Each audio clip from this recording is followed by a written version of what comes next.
Okay. Hello, Made to Thrive Nation. I've got a serious genius on the show today. I respect this man because he's changed the field of neuroscience, of neuropsychology, of brain entrainment. I've been following him for a while, so it's a real privilege and honor to have Dr. Patrick Porter on the Made to Thrive show. Welcome. Hey, thanks for having me, Steve. It's great to be here. Brilliant. Now, Dr. Porter, you're an award-winning author. You've been in this field of brain entrainment and brain enhancement and neuroscience and neuropsychology. Give the audience some real stories, some success stories of athletes you've worked with, or sort of a male story, a female story that people can relate to that are listening right now. First, I'll talk about football, and we're talking about now European football, not American football. So over here, of course, they call it soccer, but we have a soccer team here called Kansas City Sport. And what we did was we went in and we showed them that the biggest thing they're missing in their athletic program is recovery. And so, of course, these are top athletes. They're, professionals. They don't want to hear that. And we couldn't get them to use BrainTap. So I said, well, tell you what we're going to do is we're going to do a scan. We have this technology called neuroscan. We're going to measure, it's like HRV, but on steroids. So we measured their nervous system before they work out. The way it works, for those who don't understand it, is we do a neuro check after, or heart rate variability. Then 4 hours later, that athlete should have recovered back to the place where they were before the training. If not, they're overtraining or they're out of shape or something's going on. And so we did this with the team. And what we found out was when they came back, these were professional athletes. So all but two of them they followed through. They had the numbers that we wanted and everything. The two that didn't, we found out they each had a beer, just one beer. Wow. And what happened then was I showed them that it took 12 hours for the nervous system to regulate back. Now, the nervous system will reset every 72 hours. But when you work out, you're basically tearing down the system so you can build it back up. You're stressing it out. And so what we showed them was, hey, the next day we said, you're going to do the same work. They did the similar workout. They're out there running around. It's pretty hard work. They're running almost the whole 2-3 hours. Afterwards, before they went home, we had them do a BrainTap session and then showed them the recovery. We beat every one of their recovery scores from 4 hours. We actually got them in better shape than they were before they started. So if you go to Kansas City Sports page, you'll see that they have a 20-station brain tapping room now. No one can leave the facility without doing lymphatic drainage boots and the brain tap so that we can get, so we can recover. That's one story. So that was kind of a phenomenal thing because we're trying to prove that neuroplasticity only happens during the recovery state, not during the training state. The training state stresses out the brain, and the brain will try to go back to whatever it had before. It could be good, it could be bad. Usually it's bad, so if you keep training and you never have recovery, what happens is you're actually doing what's called neural pruning. Your brain will start to figure out, how can I conserve this energy, because I'm never getting my energy stores built up. And this is why we use light. We'll talk about this later in the program. The next one I want to talk about is on ESPN. We have a fighter named Corey Anderson, and he was fighting for the middleweight championship. And he walked out there and he knocked out his guy in 47 seconds. And on ESPN, they said, Corey, when did you know you were going to win? He said, I knew in the locker room. They said, what do you mean? He says, well, I was doing my BrainTap session and I was listening to Step Into the Spotlight of My Life. And I saw at 47 seconds, I was going to knock this guy out. And he did it. Wow. So incredible things. The other, a female athlete that we worked with in the Olympics, she's an 800-meter runner. And Kathy Smith, who's an exercise physiologist, she's a good friend of mine. She's kind of like the Tony Robbins of exercise and physiology here. And she's the one who started all the videos and things like that went crazy, like doing the stretches and things. But her daughter never could make, she ran well in practice. She always performed well in college, but she could never make the Olympic trials because she would always bomb out. And usually this is a mindset thing. If you run better in practice than on game day, there's a problem. Most people will run far better on game day than they will on practice. So what happened was we started working with her. She was the first woman in the last Olympics in America to ever make the finals in the 800 meters in the last 20 years. Wow. And she's still competing. Hopefully she'll get back in the Olympics this year again, because she's training, but it's kind of unusual because that sport is just, the other countries, they have runners that just have excelled in that 800 meters is a really gut race. I used to run track in college, and they tried to get me to run that. And I said, that's a real, I ran the quarter mile. So that was as far as I wanted to go, no farther than that. But we have, if people go on social media and just put hashtag BrainTap, they're going to see Victoria's Secret models. They're going to see swimsuit models. They're going to see mom and dads. They're going to see kids. One of my favorite ones on social media was a woman had a baby that was crying with colic, just screaming. She put the BrainTap headset on. The baby stops crying. She takes it off. The baby cries. She puts it back on, stops crying. And she said, "What's going on there?" I said, "Well, that baby is so sensitive that the algorithm, the brain immediately snaps onto it and balances the hemispheres. When these hemispheres are out of sync, like with a gut problem, because there's a really strong connection with the gut and the brain. And if in this baby's having colic, it's having irritation. So it's really a brain problem, just like irritable bowel syndrome. A lot of people, that's the biggest reason people miss work in the world. And they think it's a gut problem. But I know in the UK, they'll send them to a hypnotherapist, or they'll send them to some, because they know that it's a brain problem as well as a gut problem. We have a brain biome and a gut biome, and most people think it's one or the other. It's both. There's no one size fits all here. We got to do it all. Yeah, that's fascinating, because we do a lot of treatments here in the practice the last 23 years as a doctor of Chinese medicine of the vagus nerve. We do treatments in the neck, cervicovagopathies, what happens when we get entrapments and tapping into the nervous system through all the meridians, channels, injections that we use. So I've been fascinated with BrainTap, using it, how it's impacted my life. But let's go to some other stories. I had Dr. Gundry on the show talking about autoimmune disorders, what's happening there, 25% of the American population and the South African population. What's happening with diseases and the use of BrainTap? Well, what we know is most immune diseases, think of the immune system like the Navy SEALs here in America. These are great warriors. You go out, as long as you have someone for them to fight, they're great. But if you put them in a bar and there's no one to fight, they're going to attack each other, right? That's what an autoimmune dysfunction is, if you think about it that way. So what we have to do is we have to calm down the nervous system. 40% of all of these reactions are psychosomatic, meaning that our mind can anticipate and create these experiences because that's how it works.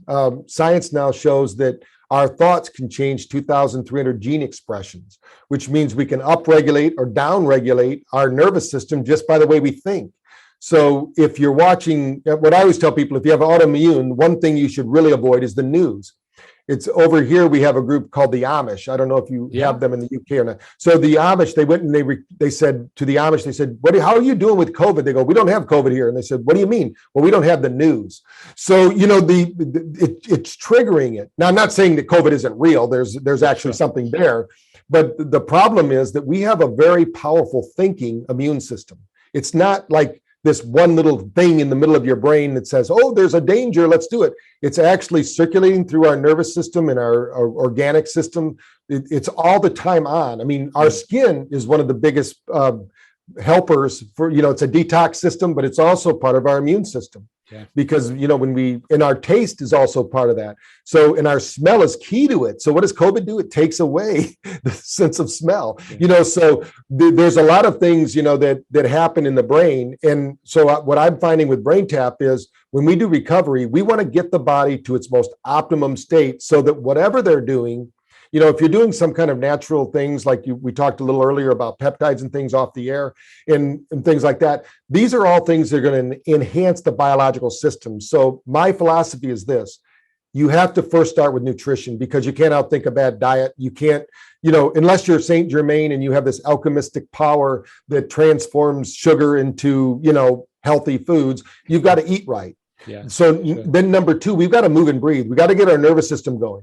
What happens with the autoimmune disease is people start to feel like not doing anything. So they become sedentary, and it's like a pond that all the algae builds up, and they don't realize they're changing the actual pH in their body. And then there's a cascade of events that happens from, what they call hedonistic foods, because they want to feel good. So they'll go get sugar, or they'll go get caffeine, or they'll go get something that for a moment gives them that great little lift. And then they go, shit, what happened? I don't feel good.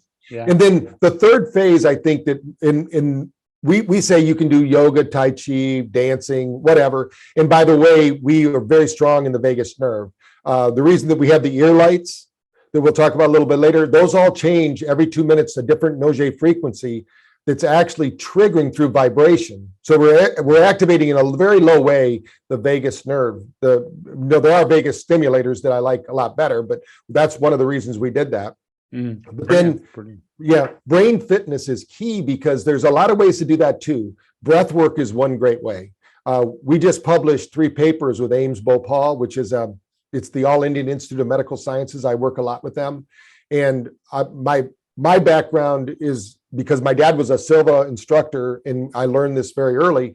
I'm very much into meditation, but I want to take ancient traditions and make modern technology because no one wants to learn to meditate. They just want the benefits. So we're, if you want to call it biohacking or health optimization, as they call it over there, which I think is a much nicer term. What we're going to do is we're going to need some kind of brain fitness. Every day, there's an author, Stephen Covey, you guys might know him over there too, the 7 Habits of Highly Effective People. Yeah. He talks about sharpening the saw. And our saw really in our life is our thinking.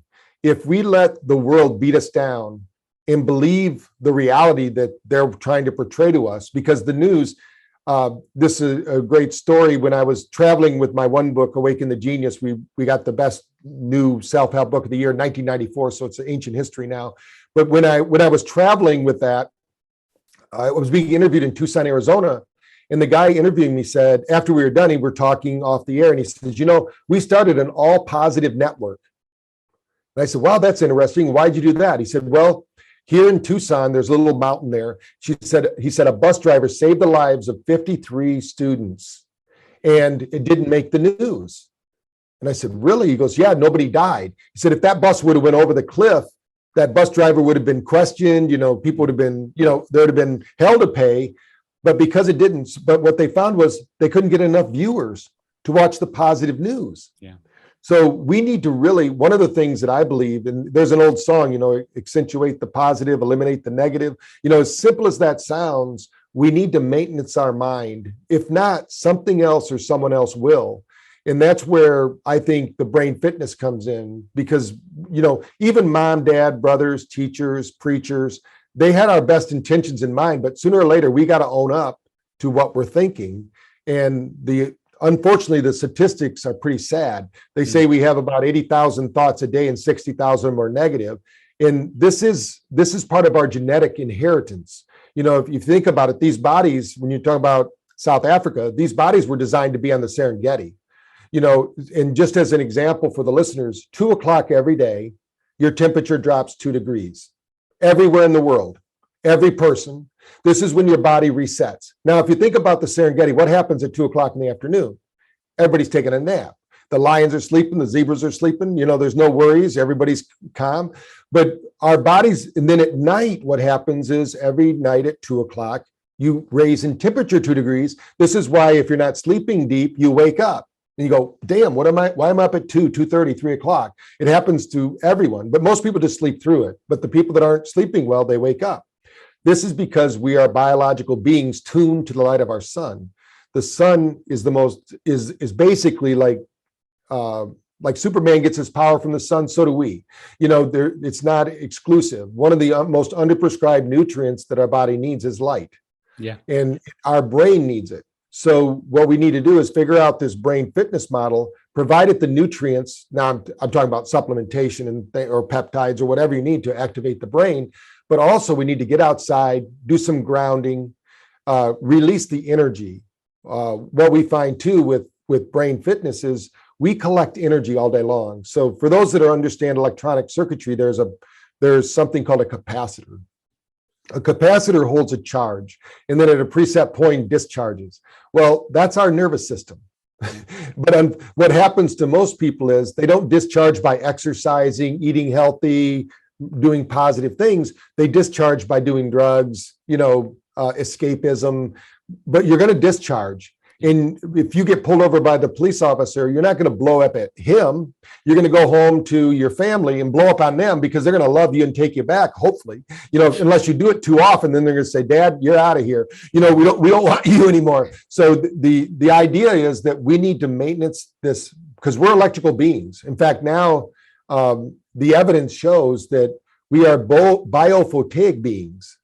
And we'll get into that a little bit later, but Yeah. we are energy beings. And of course, everything we do is to provide energy. We call it ATP, usually in the field of health, but we need to raise that, mitochondrial health, in other words. So, that's key to health right now. And I think with the autoimmune disorder, what's happening is it's attacking the energy source. Really, I call it, we need more soul tech, because if we don't get, that's the very soul of the issue, is we're being robbed of our energy. Yeah. And we've got to reclaim that energy. And that's where we're at. Yeah, sure. There's a lot there to unpack, but I think the person listening now, it's for performance, brain entrainment or brain exercises or brain gym or fitness of your brain is not only for the performance individual, it's for those with any diseases.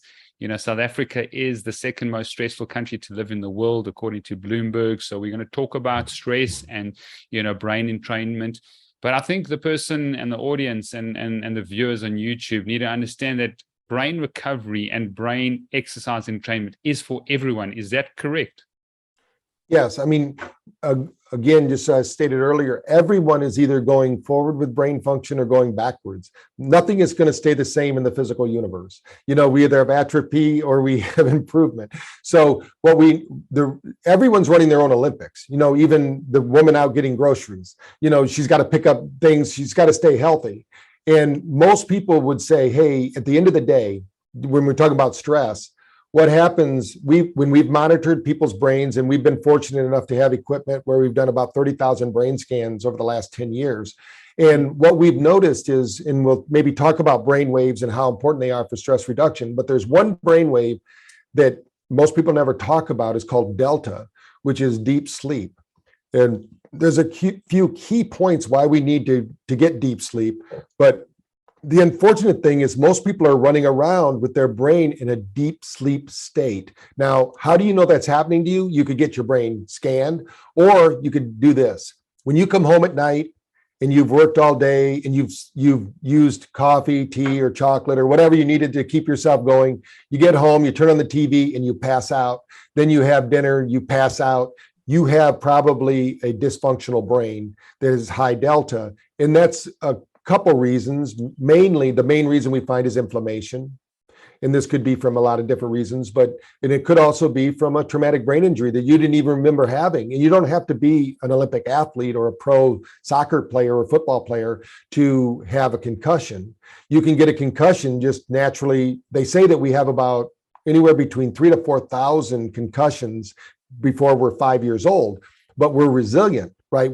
Our brain is growing and expanding. So some neuroscientists would say that you are who you are because of how your brain remodeled around those injuries when you were younger. So, we have to look at that. But I think when you're in a high delta experience, it's like dragging a parachute all day long.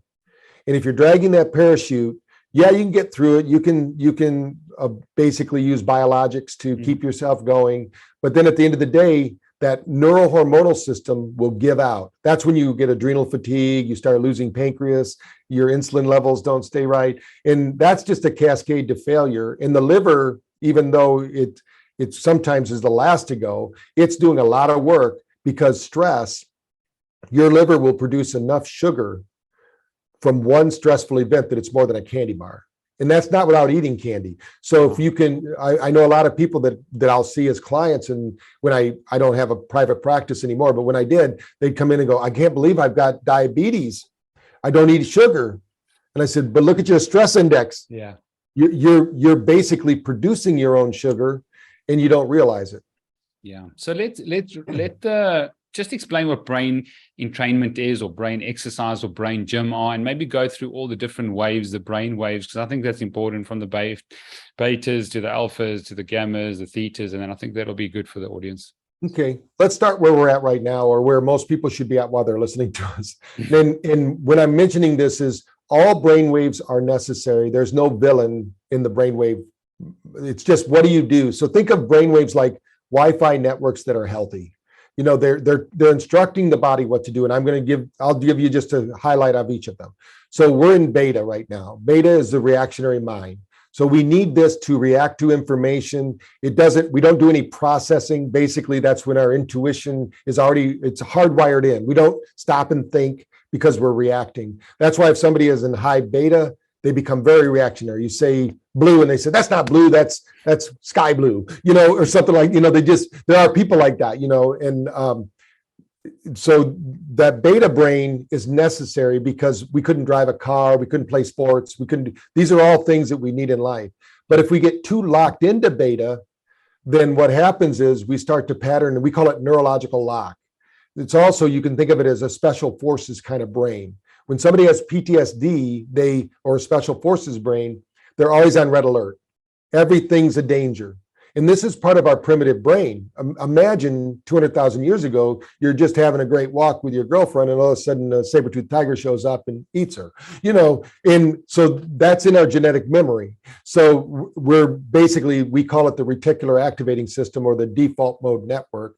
And this is always scanning our environment. So beta is what it says, it delivers to our body, just like if a ball comes at you, you might not think about it, but your hand will go up to block it.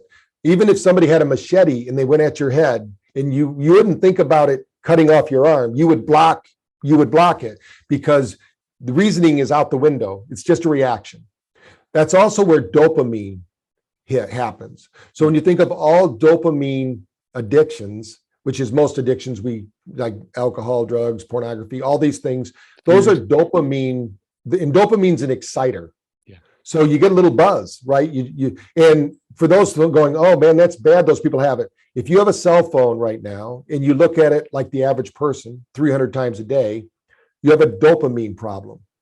What I did is I set my phone, I get messages every 4 hours, and I look at it. I'm fortunate I have an assistant that does most of my stuff on the internet, because I don't want my brain to be, so sluggish. Because I actually had a job once where you could lock the doors, leave work on Friday, and not talk to anybody till Monday. Now it's like you take your work with you with your phone, your internet, and all that. So beta is good. Now, when we drop down one level, that's called alpha. And by the way, you should be occupying about 45% of your brain activity in beta as an optimum brain state. And this is based on research by Ann Wise, who wrote the book, The Master Brainwave.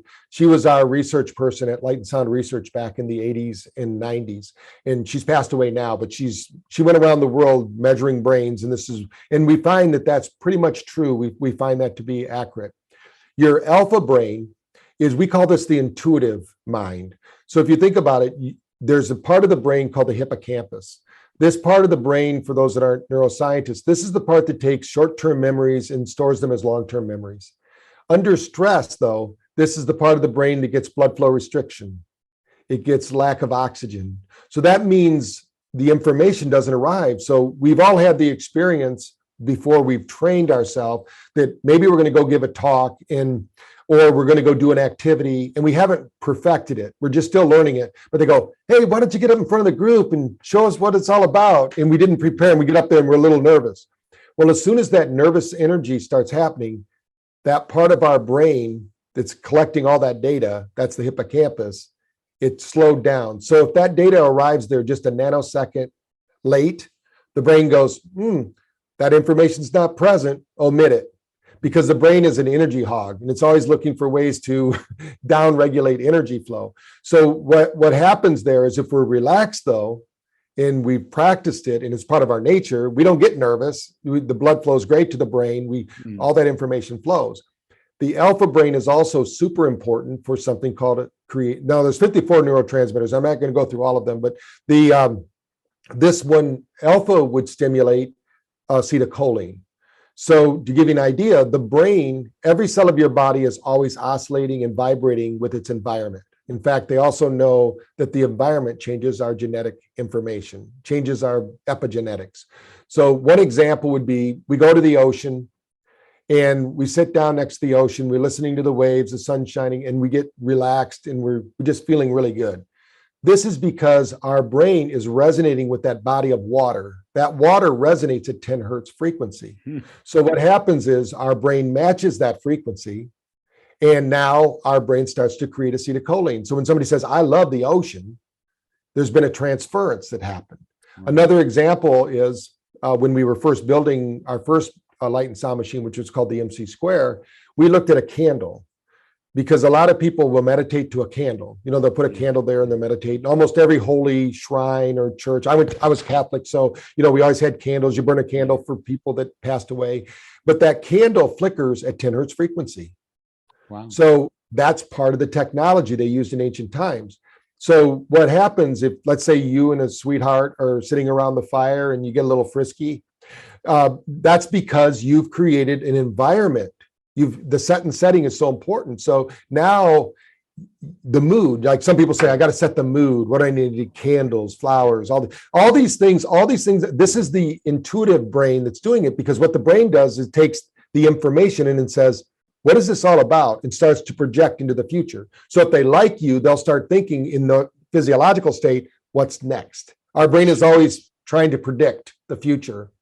And then what happens? So alpha is important also for dreams.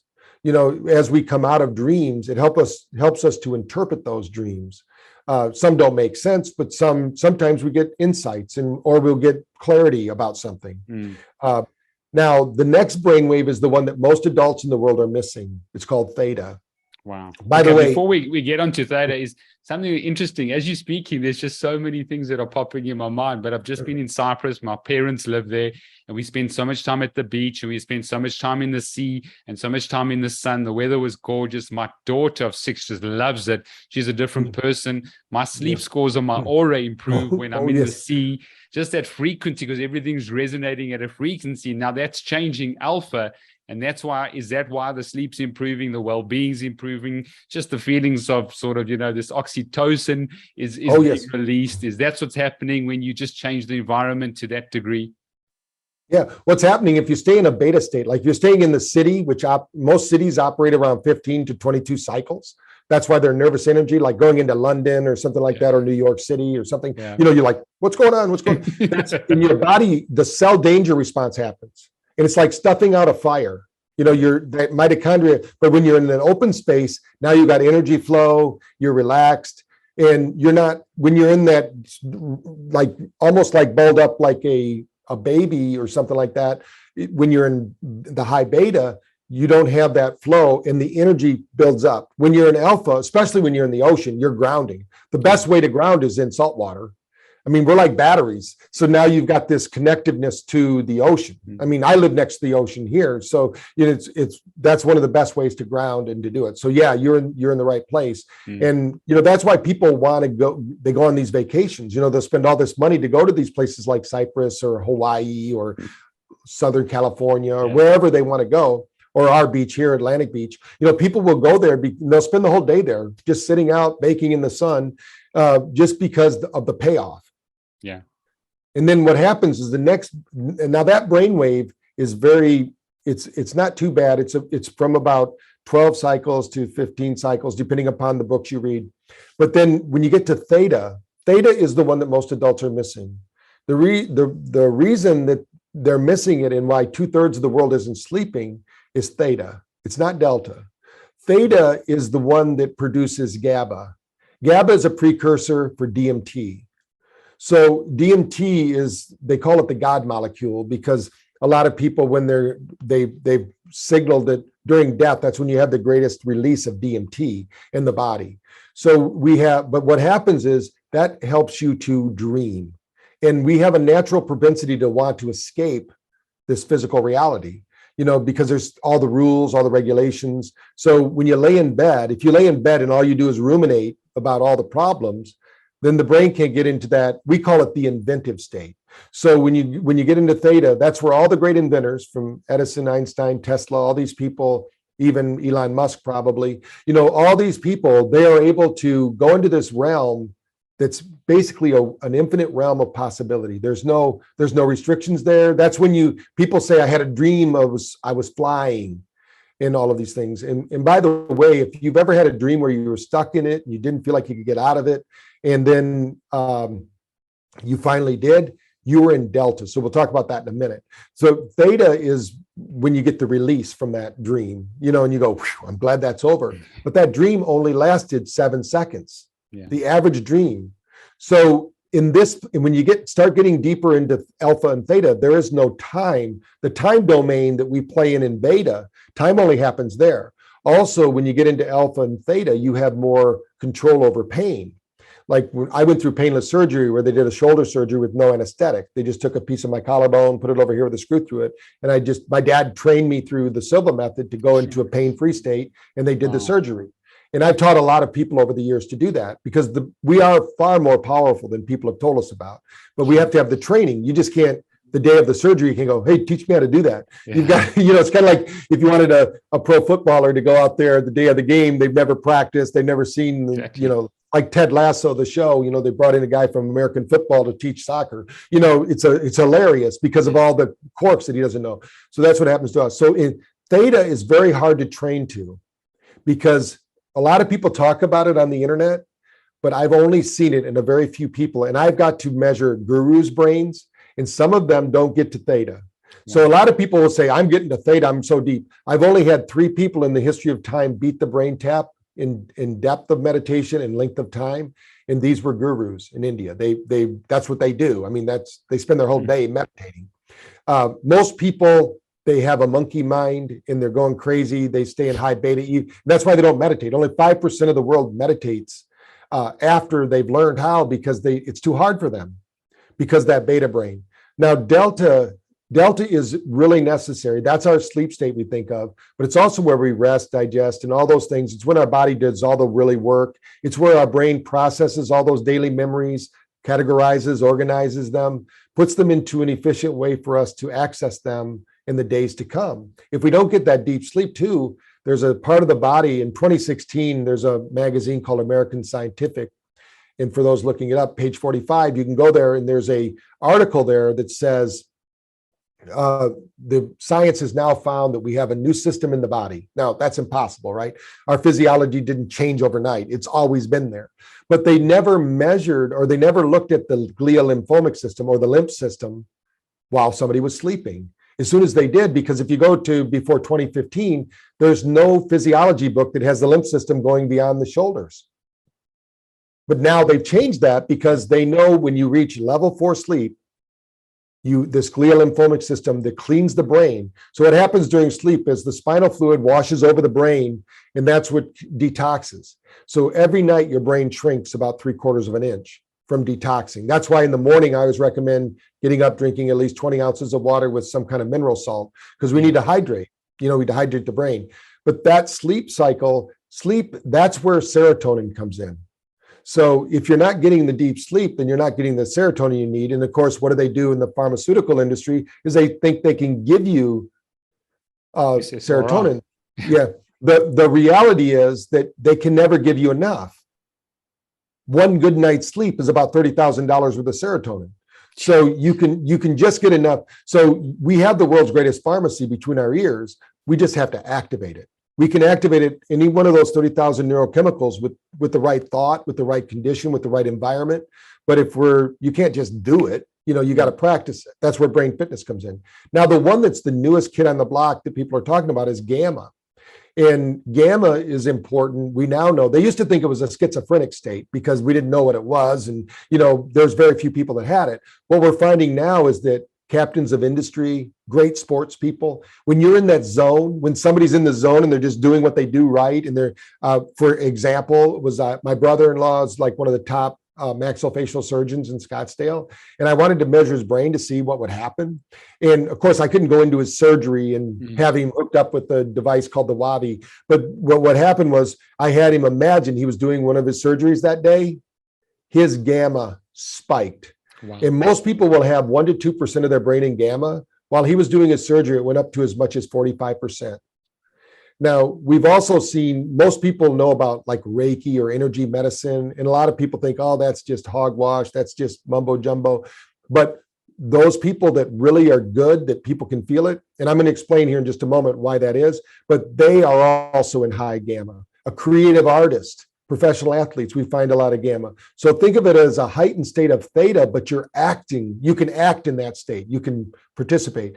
They've actually shown that the Buddhist meditators will get their brain waves all the way up to 90, 100, even 200 cycles per second, and they're still there. Those are the ones, if you go on the internet and you go, Buddhist monks meditating in the snow, and they melt snow around them because they're generating so much energy. And people go, how's that? Well, here's something I learned in India as well. In 10,000 years ago, if you and I were in India and we were having some depression, they would tell us to go outside 2 hours before sunrise. Now, science tells us the reason for that is that's when the most infrared light hits the planet. So we all know that biomodulation now in the brain, infrared light is really powerful and get in there. So how did these ancient people know about this? We have no idea, right? So nothing's new under the sun. We're just recreating these things that the ancient traditions have been there. So what we know is now, do you know who Tom Brady is, the footballer from America? So my science officer, Francisco Cedral, he designed his clothing. It's called TB12. And this TB12 clothing, of course, Tom Brady just says, hey, I wear this clothes. I'm 43 years old. I'm better than you, and then everybody runs out and buys the clothes. But the reality is that we know now that every person on earth, every living thing, everything in creation is emitting energy. Yeah. It's not like we see auras or something like that. Some people do, but it's just, and we know that we all broadcast in the 810 to 860 nanometer range. They did a study that showed people in gratitude, peace, and love actually are projecting 200 times more light than somebody who's in fear, frustration, or is in an illness. Wow. So what he did with Tom Brady was he built clothing that has ceramics in it. These ceramics actually reflect back your own light to heal you while you sleep. So you wear it while you sleep. Wow. Tom wears it, I guess, when he plays too, but I wear mine when I sleep. And it basically, you can reflect your own light back at you. So when somebody does like Reiki or does this, but this happens all the time. That's why when they say you're the sum total of the 5 people you hang around, because shedding didn't start with COVID. Shedding has always been here. Our tribe is here. So what are we doing? We're broadcasting with light to each other, unconsciously, non-verbally. And the old saying, birds of a feather flock together. So we have this energy. So we all know people that when they walk in the room, it gets a little darker. Those are the energy vampires. And then we know the person that walks in the room and it gets a little brighter. Those are the people you want to hang around because they're projecting more light and they're going to help raise your energy and your vibration. And this is all done through brainwaves. So you can, when they have that brainwave, now the whole system's working and it's controlled from the top down. It's the top down, inside out. It's not outside in. There's nothing that's going to save you from the outside if you don't work on the inside. Yeah, that's true. And I mean, Chinese medicine has taught me a lot about frequencies, and I understand that light is a frequency. Every single cell emits a frequency. Our heart emits a frequency or a field, electromagnetic field, a biomagnetic field at least 9 feet in front of us. So I think you're bringing the science, and I just want to salute you and say thank you so much, because you're really bringing the science to a lot of this.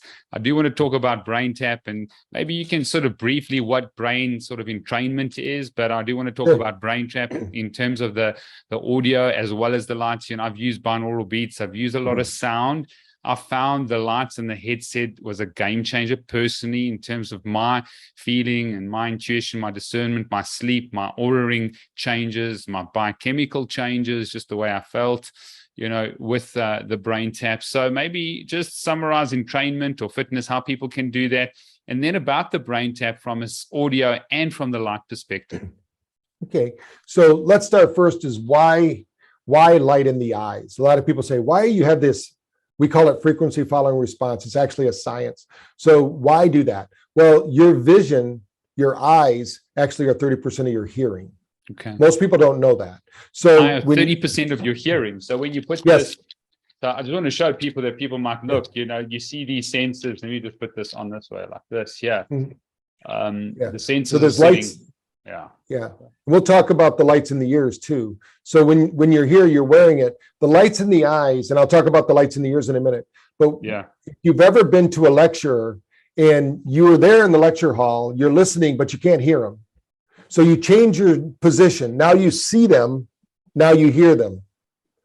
That's because we are listening to 25,000 sounds every second.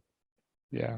And our brain is actually filtering those sounds all the time. So that's not important to us until our brain registers that it's in our environment. That is crazy, because with my own Yeah. children, I always say to them, look at me when I'm speaking to you. I mean, Exactly. who taught you that? I mean, you just say it. Right. Yeah. Well, we know intuitively, right? There's intuitive knowledge. We know because it works for you. You know, we've all been driving down the road and we're just having a good time listening to a good song on the radio, and we don't realize a policeman's coming up. And then, ooh, I didn't even hear them there, because we were so engaged in the music we were listening to. There's what we call first attention and second attention. So I'll get to that in a moment. Yeah. But with the light, what we're doing is we need to keep those optic channels open. And I learned this through a group called NORA, the Neuro-Ophthalmology Research Association. We work very closely with them. And what happens is light also, we use very low level light, only 8 LEDs. So looking at your computer screen, we're talking about millions of them. So it's not a lot of energy because we don't need to, but your eyes are not just attached to your brain. Your eyes are brain matter. So your eyes are your brain. So if we want to use photobiomodulation, which means we're going to move energy through the body, through the cellular system, we can deliver light to the brain that way. And so we actually have had 2 studies that showed that it improves macular degeneration. So a lot of people, because blood flow and circulation improves, releases pressure in the eyes. So, and also some people, the wrinkles, because we're using blue light, which is really good for building collagen.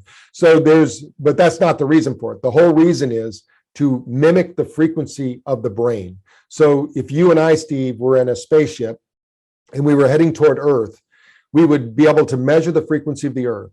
It would be between 0.05 and 100.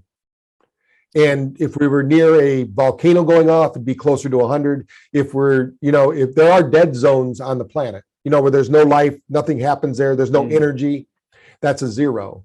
But if they say 0.05 just because there's very few places that are 0. But when we're there, if you remember back when the tsunami happened in Thailand, and people were going, where were all the animals? They weren't there. Yeah. Because they were in tune with the environment. People were running out after the wave, and then a few minutes later, this big wave comes back and they're dead now, because they didn't even realize it, because we're so out of tune with our environment. Used to be we were walking around barefoot, like in Australia, for instance, the Aborigines could walk along ley lines all over, and they could talk to each other. There's evidence of that. Yeah. So there's a lot of things we don't know about. So our biological system is in tune with this electrical system of the planet, but in a microcosmic way, our brain does that. So our eyes, what we do with the eyes is the same thing they do with binaurals. So I'll explain them both at the same time. One is sound, one is light. So if we put a 300 hertz frequency in one ear and a 310 in the other, the brain will not hear either of those frequencies. It will hear a phantom sound of 10 hertz. So if we mimic that with brain frequencies in the eyes at the same time, but we mix the brain, so what's happening in the right ear is happening in the left eye and vice versa. What happens is the brain now has a full spectrum experience, because it will add in the kinesthetic piece or the feeling. Now, if you were to come to my clinic here in New Bern, we have vibration beds that actually have sound beds where we put the frequencies through at the same time. We might even use PEMF, other frequencies. But for the headset, the nice thing about BrainTap is you can stack it with other things, is what I'm saying. So it doesn't have to be that one thing. So what we did, so that's one way. For years, that's all we did. That was the whole BrainTap. But then back in 2014, we started working with autistic kids. They couldn't listen or respond the way we're talking right now. So I said, what can we do? This is where your background comes in, auricular therapy and acupuncture points in the ears. And my doctors were using lasers to do laser acupuncture. And our science officer actually does that. So I said, well, what if we put doses of light in each ear, the same as a laser treatment, but it would take 20 minutes instead of 3 minutes. And it would be low level light, so nobody has to man it. So that's where the lights in the ears came from. Sure. And then what we do is we have the Nogier frequencies. Dr. Nogier, those frequencies change every 2 minutes when you're wearing the headset. And they're the same for every session, because it's just basically there's 7 frequencies that they know if the body's in tune with them. And what Dr. Nogier did was he would hit the auricular points in the ears with a sound frequency. We're doing it with light. Yeah. And the body is very gifted at interpreting vibration, sound, and mathematics. We don't consciously know it. There's a movie out where they call it Rain Man, where during the movie, Dustin Hoffman, they dump out toothpicks on the ground. He goes 1,273 or whatever. And they go, how do you know that? He goes, I counted them. Well, believe it or not, we all do that. Just like the computer screens we're looking at right now, our brain is predicting or trying to predict. That's why it's stressful in front of a computer, trying to predict what that LED is going to do. There's 3 positions that LED could be in, and then the brain is trying to figure it out.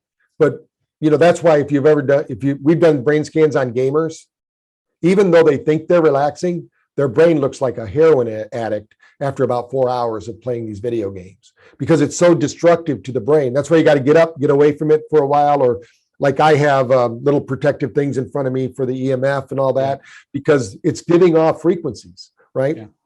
And so what we've done is we've married all those things together. So we have light, eyes, ears, then we have sound. Now, we talked a little bit about binaurals.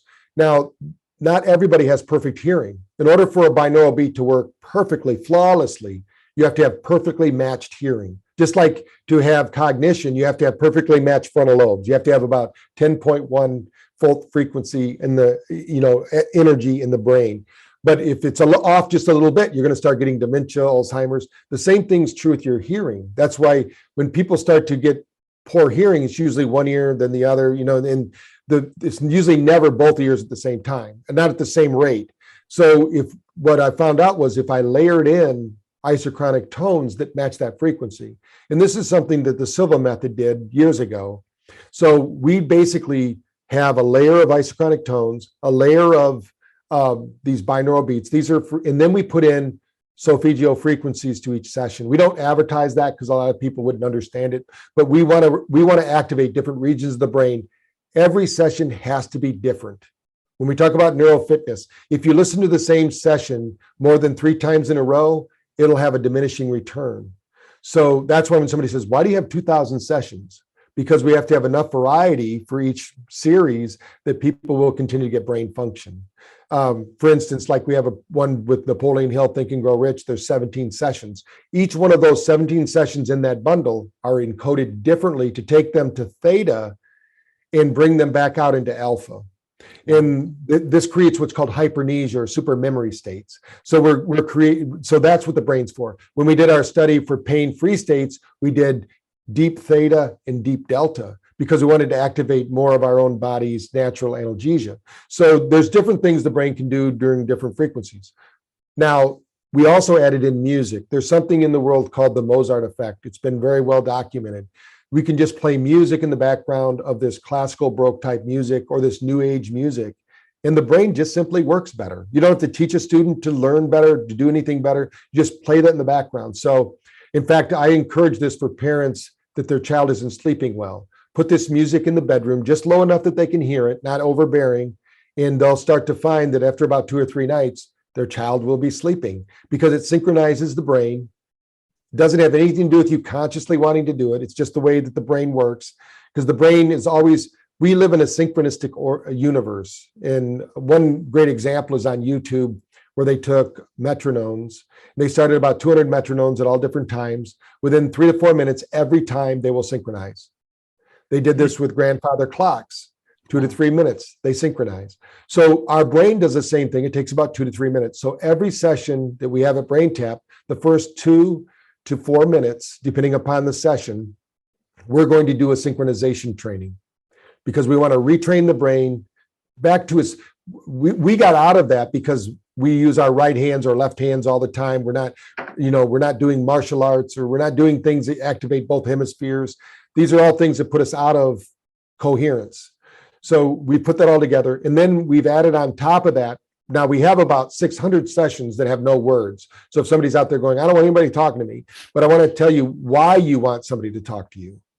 Your best thinking brought you here. Did you hear? Your best thinking brought you to this moment in time. Yeah. So if you want an upgrade, you got to change your thinking. Yeah. So not that you have to accept everything that's being said, but you have to have options. Yeah. If not, the subconscious will always go back. When Bruce Lipton wrote his book, Biology of Belief, he said that 95% of our life is controlled by our subconscious. Exactly. And I believe that to be true. Life's too busy. So that's kind of the formula. Now with BrainTap, everything is about training. So it's not one session does it all. There's a 10, 15 part training. So you wear it over time, whether it's accelerated learning, improving golf, improving soccer, football, whatever you're doing, we have a system for that. Sure. Fantastic. And all these research studies, I get a lot of medical professionals that listen to the show. Are they all on your site, or how do we request them? All these studies about the different parts of the brain and the different brain waves that are stimulated with the different sessions? Well, if you don't already have a link, we can get you a link where you can give away the app for 15 days. That's a good way for them to learn it. And they'll get a copy of my book, Thrive and Overdrive. We'll also get you, we have another book that is the latest research. It doesn't have the latest research. We have some new research because we always have research going. We have 11 universities ongoing study. Wow. We just finished one in Brazil. But the newest research that's published is in a book that's available on Amazon, but we have it as a digital format. We can get you that. They can download it for free. We don't make any money. We just want our doctors, because we have 3,000 clinics here in America using it, and I don't want to print them all up for them. So I made it available on Amazon. So we can get it to any listener. We can give it to you. You can put it on the podcast notes. They can just download it as a PDF. They can read the studies. They can read my book for free. Whether they continue on with the app or not, that book is a full book called Thrive and Overdrive, and talks about the sciences, talks about the brain waves, and not everything I talked about today, but pretty close. Okay. So just quickly, let's talk about your sort of program to, train your brain. I know you use BrainTap 3 times a day, morning when you wake up, afternoon, and then the evening. So talk about your sort of schedule, maybe biohacking or health optimization for your brain, including the BrainTap. Right. Well, most people probably think I'm crazy because I wake up around 5 o'clock in the morning and I have a 1 hour ritual, because I still do TM meditation, because I was trained by them in that. So I do about a half hour of that meditation first thing in the morning. And then I do a 10-minute BrainTap session with SMR. The reason, in all of our wake up sessions are SMR. SMR means sensory motor rhythm. That's the one, as we get better looking and more intelligent with age, that's the brain wave that atrophies. So we need to keep exercising that. That's the one first thing in the morning. That's the one we call digital coffee. Okay. So now I have that. And then what I do after that is I do some other light therapies and things like that. I spend about 2 hours every morning when I'm home. When I'm away, my ritual is only about an hour because I don't have all the other equipment. I also use blood flow restriction bands to work out because I have a shoulder injury from football, and I can get the same workout in 20 minutes that used to take me an hour at the gym, and I don't have to drive there, and I just have dumbbells. It's and incredible. I can travel with these, when I'm going. Yeah, so, we suppliers of Katsu, Southern African soul providers of Katsu. So we love Katsu, John Doolittle and Stephen Minatoni's incredible people. So we've been working with him for a long time. Yeah. Yep. And I have that set too. Yeah. So and that's really good for the brain, by the way. Blood flow restriction bands are really good. Once you get doing, I'm sure you feel it too. You feel your brain kind of tingling when you're using them. That's because the blood flow is opening up. You're feeling it. And then what I do is at that 2 o'clock time, if as close to 2 o'clock as I can, I usually block out that time in my schedule. I will do a 20-minute reboot. And most of our sessions actually are theta training, because like I said, that's the one most people we measure are missing. So I typically will do, in the morning, I usually just do some kind of frequency music, because I want to do my own thinking and planning for the day while I'm doing it. But in the afternoon, I usually pick out what am I going to be doing that day. And if I'm going to be giving a speech, maybe I'll listen to one about public speaking. If I'm going to be playing golf, I'll pull out the golf one, whatever it's about.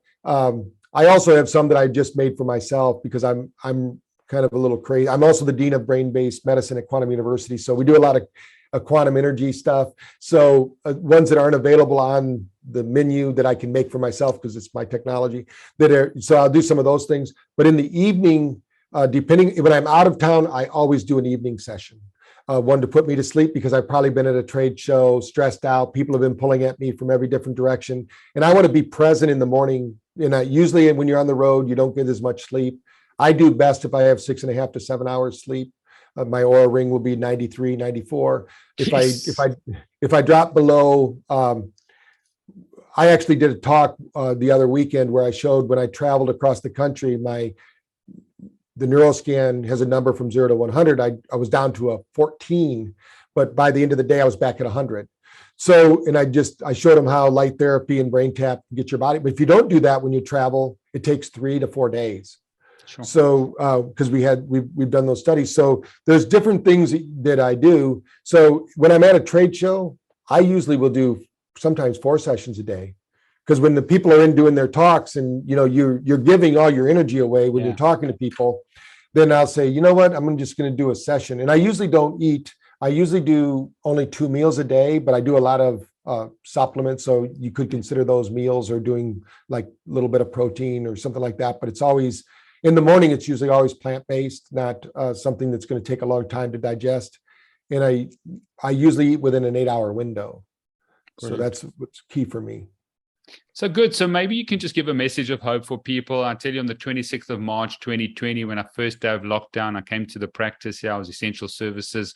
There was a change in energy, a lot of fear. You know that resonating frequencies of fear and despair and pain and suffering are totally different to those of love and hope and encouragement. So give a message of hope. It seems like there's a collective consciousness of sort of fear, anxiety, and anxiety has increased by 56% over the last 2 years in South Africa. And we've had, neuroscientists, we've had psychiatrists talking about psychedelics. We've had David Rabin from the Apollo Institute talk about the Apollo. And I really want to help transform people's lives in South Africa and Africa. I think I love Africa. I've got Greek roots in that, but just give a message of hope about what people can do regards their brain and their mind, and how important that is with regards to living a life, a full life, a thriving life.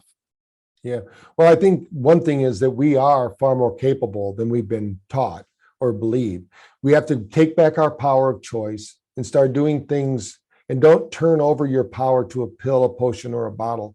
We need to do what we can personally. And the encouraging part is, over all of this that's happened, at least in America, it's the last 2 years, the first 2 years in history where there's been more money spent on what they call alternative care, rather than the pharmaceutical care, because people are losing trust in that. I mean, they're not seeing the results because we have a sick care system. We need to continue to build our healthcare system, which is taking care of ourselves. Once you take ownership, and the one thing is, if you want to be self-empowered, get rid of depression, anxiety, and stress, you have to have a projection of the future. So when you're sitting down and you're doing something good for yourself, hey, this is good for me, that's going to help you psychologically. Your physiology and your psychology have to be working together. If one of them is out of balance, it's like you're fighting with your brother. You still have to, you love each other, but there's just this argument going on. You need them both to be working together, moving in the same direction. And what I see is that, I believe personally, why my mission is to better 1 billion brains, is I believe we all share in a collective consciousness. Just as a real fact, they know that if one rat runs through a maze in a laboratory, they can't use that maze in any other laboratory in the world, because every other rat knows how to run that maze. So that's pretty amazing. Wow. So that means the rats share this morphogenetic field, as they call it. So what are we sharing? Let's all contribute to that field with hope, love, and we have to pray for our leaders, because something's possessed them that isn't healthy, because nobody's looking at the science. They're looking at greed. So we have to stay focused on our health. And, one thing is, you have to change the things you can, focus on, and you can change yourself. I can't change my president. I can't change my political people. I can vote for who I want, but in this country, it doesn't seem to matter. So, we just have to kind of say, hey, you do what you want to do. It's kind of like what Jesus said, give to Caesar what's Caesar's, and I don't even put a lot of time into it. In fact, people have to tell me what's going on, because that's not my business. My business is to make myself healthy and to make sure that I'm there for my people that I'm helping, so they can help their people get healthy. And I think together we're going to change the world, because we're changing ourselves. You got to start within yourself. And then what that does is you become a leader by example, not by voice. Yeah. The old saying in sports is, talk's cheap, action puts points on the board. So we need to go ahead and put some points on the board, and we're winning. We are definitely winning. So people understand that we're not just these biological beings that are subject to the laws of nature. We are the nature. We create our own environment. We create our own weather. Let's make sure that we get out there and live up to our potential. The word human means God in man. So when you think about being human, that's not a limitation. That's an affirmative statement that you want to step up and be that light to the world that they've been waiting for. Somebody out there listening, hopefully, will get ignited and come up with something you and I can use to help extend our healthy life. I don't want to live longer. I want to live whatever life I have. I want it to be healthy and want to be with my grandkids. And like you being with your child in Cyprus, I want to be out on my boat playing with my grandkids and their grandkids, hopefully. Yeah, wow, what a message of hope. Well said. So well said. And I'm just so grateful for you. I declare favor and blessing over you, Dr. Patrick Porter. I think the BrainTap is an incredible piece of equipment and so many sessions. Go and check the app out. I did want to find out from South Africa. I've got an American Apple account, so I downloaded the app there. I don't know, is it available in South Africa? Do you have a lot of South African sort of users? And is it on Android and Apple? Yes, it's on both. And we do have some clinics there, actually, some doctors using it in their clinics. They've been coming over here, although you're the second person to mention Africa and South Africa in the last 2 weeks to me. There's a group that I'm working with in Atlanta, Georgia, that wants me to do some work over there. And I said, I would love to. So we might be visiting you very soon over there. Great. Well, thank you so much for your time, Dr. Patrick Porter. And hopefully we can just chat now in terms of getting BrainTap here in South Africa. Thank you so much. That'd be great. Thanks for having me, Steve.